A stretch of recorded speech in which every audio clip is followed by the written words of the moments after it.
Okay guys, so this week for the warm-up, the first move, fan favorite, we've got a pretzel here. If you haven't done this before, this might be a little tricky to get set up, so just bear with me here. But if you've done this before, you have an idea of what's coming here. You want to start stacked, so hips are stacked, feet are stacked on top of each shoulder, the shoulders are stacked as well. What I'm going to do here is I'm going to start by driving my knee up. Okay, so ideally I get my knee in line or above, slightly above my hip. My bottom hand's going to grab onto that knee. Now this bottom leg is going to flex up and I'm going to grab on with my hand on my toes. Now from here, we want to make sure that this thigh is in line with the torso, so I'm going to have to pull back a little bit. You might feel a stretch in the quad already. If you're wondering what this is going to stretch, the answer is yes, it pretty much covers everything. So what you're going to do here is we're going to do our breathing with this week. So you're going to take 4 seconds in, breathing into the belly in through your nose, and 8 seconds out. And every time you exhale, what you want to do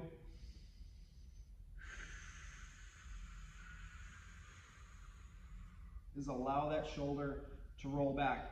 Might not be a bad idea, guys, to add a foam roller or a pillow here for your neck. It'll help keep some tension off the neck. But you're gonna stay in that position after you've done one. And every time you're gonna see if you can get a little bit more mobility falling to the side. Okay, so 4 on one side and then 4 on the other for the pretzel.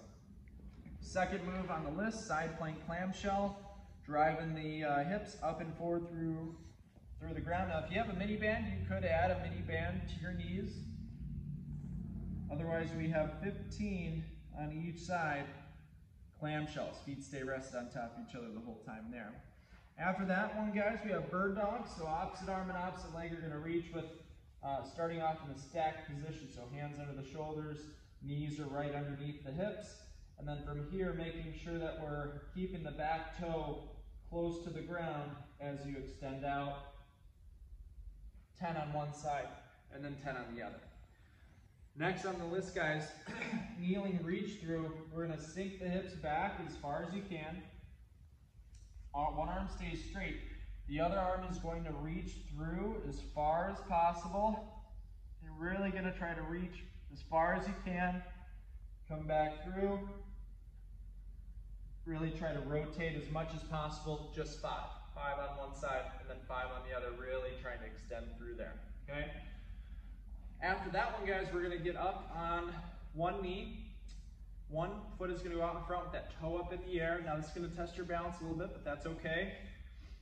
From here, we're keeping a good tall posture with the chest. We're never collapsing forward with the shoulders. Okay, good tall posture, and you're going to hinge forward and reach towards that toe. There's a difference between hinging and collapsing, right? So we don't want the shoulders to collapse.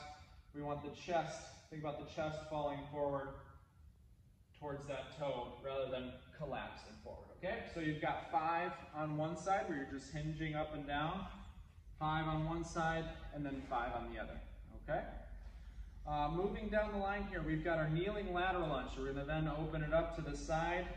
Shoulders are parallel to that thigh there. And then we're going to lunge sideways from that position.